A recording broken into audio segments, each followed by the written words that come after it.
Ya, Assalamualaikum warahmatullahi wabarakatuh. Eh, Selamat ketemu semuanya, gitu. Eh, Pertama-tama mohon maaf, Bapak baru bisa menyampaikan materi ini karena kemarin Bapak ada kegiatan di lapangan, jadi mohon maaf sekali baru bisa menyampaikan tentang materi pengenalan program EV Info dan manfaat dari program EV Info. EV Info itu adalah sebuah software atau perangkat lunak yang fungsinya itu digunakan untuk profesional kesehatan. Nah, apa sih manfaatnya? Yaitu tadi untuk guna investigasi wabah. Jadi saat kita investigasi wabah, kalau kita menghitung manual, itu bisa, tapi agak lambat. Mesti kita hitung attack rate, nilai OR, nilai RR. Tapi dengan program EV Info, maka kita akan menghitung dengan sangat cepat. Bahkan mungkin kalau menurut saya lebih cepat dibandingkan SPSS. Gitu.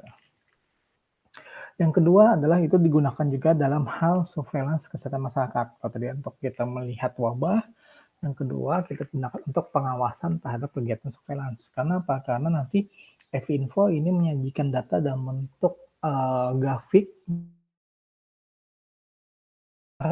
yang bisa untuk melihat tren dari sebuah penyakit.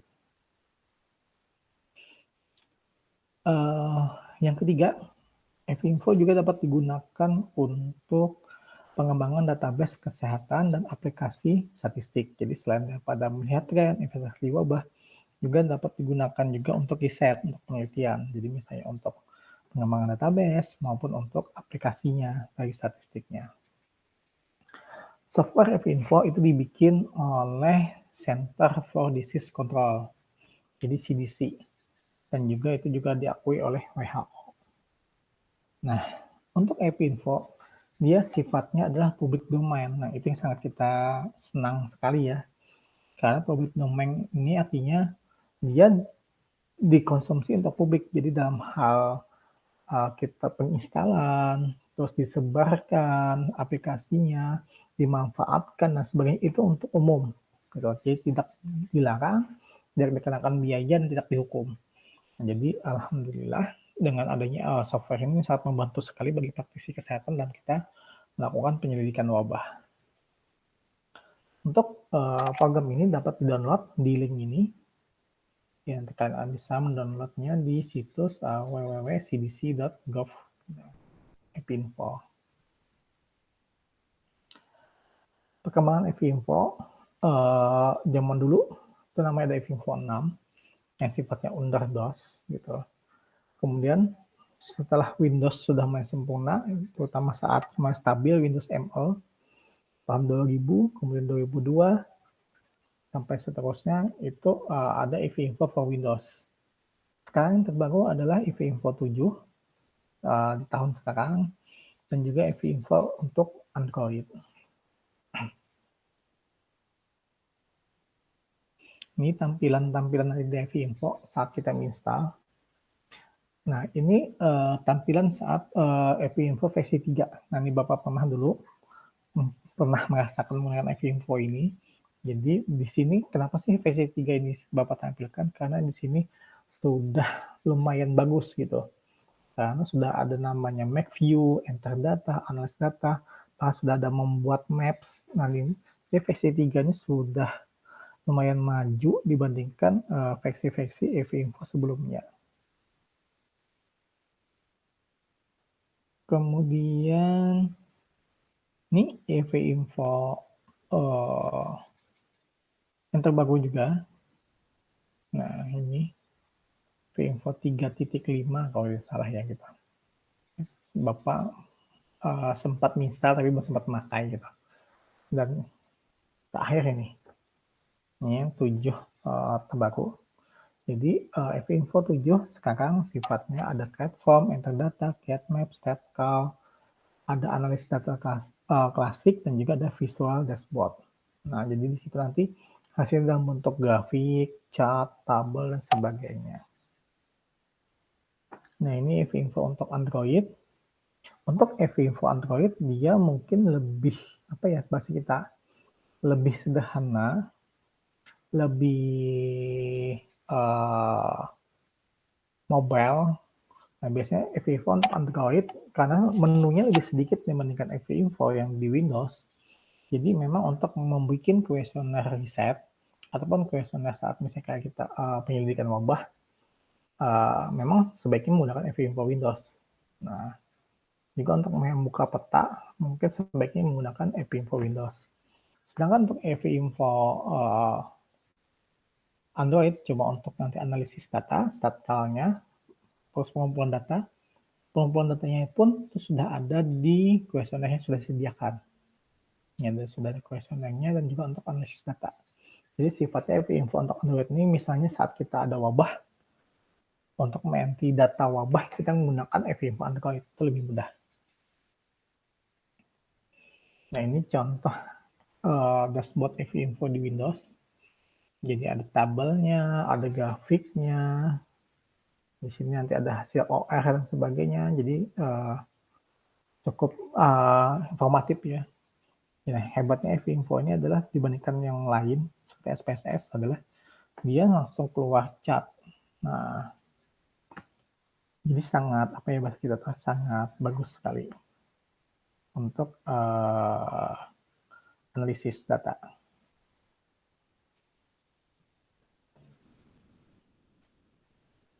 Nah, ini form pengisiannya. Jadi nanti saat kalian mengisi ini, nah, pertama untuk kuesionernya kalian bisa membuat kuesionernya misalnya menggunakan Windows. Nah, ini ada isiannya, nama kadar, edit kadar, puskesmas wilayah kerja dan sebagainya. Nah, nanti form ini bisa kalian transform ke Android, kalian simpan ke Android, sehingga bisa kalian manfaatkan di Android untuk kalian mengumpulkan data. Dia hampir mirip seperti Google Form, tapi kelebihannya apa? Yaitu langsung bisa kita analisis.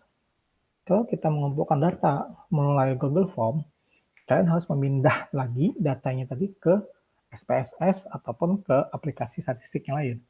Kan harus merekod, misalnya ini dan jawabannya dalam bentuk kalimat, kan mengubah dalam bentuk kategori dan sebagainya, sehingga itu akan memperlambat proses dari penelitian. Sedangkan ini langsung bisa kalian memunculkan, setelah kalian entry langsung kalian analisis bisa langsung. Jadi dia lebih cepat, lebih masih kita tuh ya lebih efisien dalam pengumpulan data. Nah, ini beberapa menu FIFO. Jadi ada 5 nanti. Yang pertama adalah Make View. Nah, Make View ini kita gunakan untuk mendesain kuesioner. Tadi sudah ada di awal. Jadi misalnya kalian bikin suatu riset, atau misalnya kalian pengen penyelidikan wabah, ternyata ada form W1, W2, nah itu bisa kalian buat form yang tadi dalam bentuk FIFO. Jadi kan tidak perlu capek-capek membawa kertas, cukup membawa FIFO, kalian bawa pakai handphone, kemudian kalian isi di handphone, langsung nanti keluar analisisnya.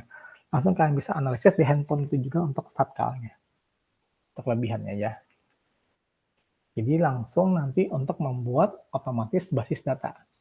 Beda dengan Google Form. Kalau Google Form ya tidak bisa dianalisis, kalian harus pindah dulu ke aplikasi lain supaya bisa dianalisis. Jadi itu ada beberapa kelemahan dari Google Form. Yang kedua, enter data. Nah, enter data kita gunakan untuk memasukkan informasi yang diperoleh dari hasil kuesioner ke dalam basis data. Nah, data yang dimasukkan itu melalui form atau kuesioner yang sudah kita bikin di Make View tadi. Jadi kita masukkan, kemudian kita enter gitu. Analisis itu adalah merupakan program untuk melakukan analisis statistik dan laporan serta membuat grafik dari data yang kita masukkan melalui enter data tadi. Nah, nanti ada juga EpiMap. EpiMap itu digunakan untuk membuat peta berdasarkan sistem informasi geografis dan data. Nah, jadi data tadi yang kita kumpulkan dapat kita masukkan, kita plotkan dalam modul EpiMap. Jadi sebuah peta. Nah, EpiPlot itu digunakan untuk menyusun presentasi dari hasil. Jadi ada EpiPlot. Modul EpiPlot memungkinkan pengguna mengkombinasikan keluar dari hasil modul analisisnya. Jadi kita bisa melihat nanti hasil dari laporan kita. Jadi intinya sih dari sederhananya, AppInfo itu fungsinya apa? Dari create form tadi, enter data, analis, get map, statcal tadi kan. Yaitu pertama adalah dia dapat digunakan untuk pengembangan dari sebuah kuesioner. Nah, jadi sebelum kita temukan waktu pandemi ini sebelum ada Google Form, yang terkenal Google Form sekarang, sudah ada ditemukan oleh AppInfo. Jadi AppInfo itu sebuah program untuk membuat kuesioner bahkan sampai ke analisisnya. Yang kedua juga tadi kan dari kuesioner langsung bisa dianalisis, kemudian juga bisa dijadikan dalam bentuk data bentuk grafik, dapat menghitung besar sampel juga untuk menghitung analisis spasial dari melihat cat maps-nya. Ini kelebihan AppInfo for Windows. Pertama, fasilitasnya lengkap. Nah, di sini mungkin Bapak mengatakan AppInfo for Windows. Jadi misalnya nanti Anda menggunakan Mac, misalnya nanya ke saya, Pak, saya menggunakan Apple, Pak, MacBook misalnya. Bisa kali install AppInfo? Jujur sampai sekarang nggak bisa gitu. Tapi ada Bapak cek di beberapa literatur bahwa AppInfo bisa dijalankan di Mac, tapi nanti Mac-nya harus diinstal emulator. Jadi emulator itu fungsinya adalah sebagai membuat Mac itu seakan-akan jadi Windows, sehingga bisa dia jalankan program-program Windows seperti AppInfo ataupun program-program Windows lainnya. Nah, jadi tapi setahu sampai sekarang Bapak tidak tahu emulator seperti apa karena Bapak memang bukan pengguna Mac gitu. Intinya ada fasilitasnya lengkap gitu. Tadi kan sampai ke peta, ada membuat kuesioner, bikin analisis data, bahkan sampai penyajian data, grafik, tabel dan sebagainya. Yang itu memang otomatis gitu. Tinggal kita klik-klik dan keluar hasilnya. Yang kedua adalah kompatibilitas data yang baik. Maksudnya di sini apa? Antara satu data dengan data yang lain, misalnya kita install dulu, saya pernah menggunakan AppInfo versi 3. Tiba-tiba saya sekarang ganti AppInfo versi 7. Lalu data saya yang AppInfo versi 3 apakah tidak bisa dibuka lagi? Tidak, dia bisa dipakai gitu. Oleh AppInfo versi 7 masih bisa dibaca. Jadi kelebihannya adalah dia tidak mengubah versi lawas gitu. Dia malah memperbagus. Jadi versi lama masih bisa kita buka untuk kita pelajari. Yang ketiga memang kelebihannya adalah dia memang public domain, jadi dia gratis untuk semuanya. Baik digunakan, diinstal, disebarkan, pokoknya dia gratis. Tidak ada masalah aturan hukum dan sebagainya. Karena memang dibikin buat membantu surveillance ataupun epidemiolog. Kekurangannya memang pertama adalah uji statistik terbatas gitu. Jadi memang banyak uji statistik yang memang sifatnya multivariat dan sebagainya itu tidak bisa digunakan di AppInfo. Tapi kalau untuk uji statistik sederhana, seperti kita menghitung nilai OR, NR, attack rate, itu sudah bisa Anda gunakan. Nah, ini cara menginstalasinya. Nanti akan Bapak praktekkan. Jadi, nanti Anda buka AppInfo ini, linknya ini, di CDC ini, klik AppInfo-nya, nanti pilih AppInfo for Windows. Nah, kemudian nanti kalian pilih ini, download installernya. Jadi setelah di-download, kalian jalankan. Nah, kalian install, next, nah nanti muncul, finish, AppInfo 7-nya dijalankan, nah ini akan muncul. Nah, jadi kita coba langsung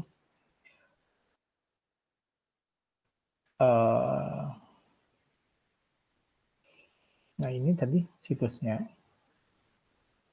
Masih di sini. Nah, tadi situsnya CDC-nya. Kemudian tadi kalian pilih AppInfo for Windows. Kalian klik more-nya. Sini ada pilihannya, lihat gambarnya ini. Dia muncul seperti ini. Nanti adalah gambar-gambarnya. Nah, tentang AppInfo 7-nya, 7.2, data Epimaps-nya. Nah, ini kalian bikin. Nah, ini juga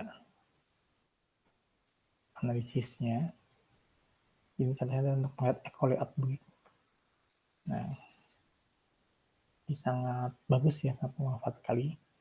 Kalian klik, nanti ini Bapak skip langsung kliknya, nanti akan mendapatkan download seperti ini. Kalian buka si downloadannya.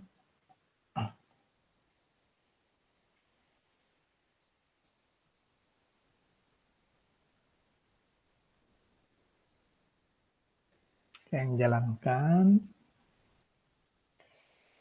klik next, install, yakin jalan.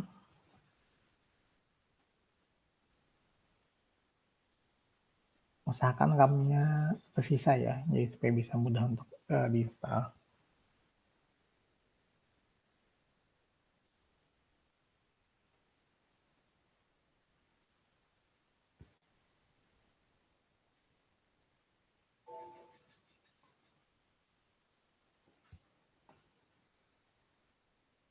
Nah, dia akan jalan seperti tadi.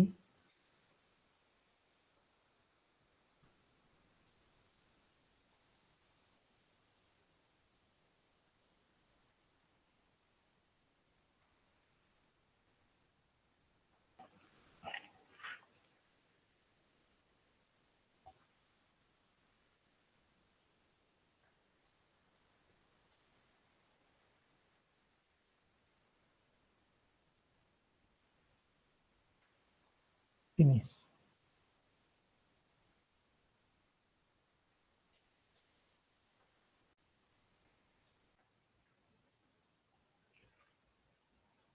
Nanti akan muncul di desktop kalian shortcut-nya seperti ini. Kalian tinggal klik shortcut tersebut, lalu akan muncul menu Evinfo-nya. Bentar ya.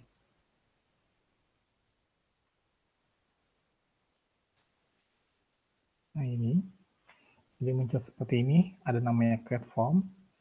Nanti kalau kalian mau membuat kuesioner, kalian tinggal klik ini, create form-nya. Nah ini, dan kalian bisa memilih new project, apa namanya, nanti kalian akan belajar di pertemuan selanjutnya. Create form, kemudian ada enter data. Ini kalau sudah ada kuesionernya, kalian bisa entry-nya. Ada create map, start call. Nah ini enter data.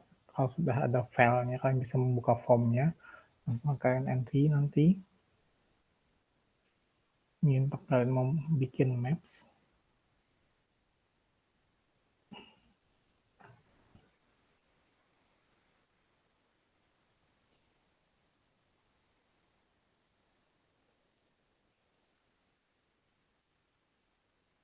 Kayaknya ada sedikit gangguan, nanti kita akan cek gangguannya apa. Nah ini sudah bisa ternyata. Nah, ini maps-nya, nanti kalian masukkan GPS-nya, ada open maps-nya. Kalian mau men-save maps-nya, kemudian ini kalian mau bikin image dan sebagainya. Kemudian ada start call, ada classic, visual bar. Nah, tapi untuk kita maps, mungkin kalian akan lebih belajar menggunakan GIS ya. Nanti dengan Ibu Hadri, kita mungkin lebih fokus ke create form, enter data, start call, dan sebagainya. Mungkin itu dari Bapak. Sekian dulu. Mohon maaf misalnya ada kesalahan. Sampai ketemu di pertemuan selanjutnya. Assalamualaikum warahmatullahi wabarakatuh.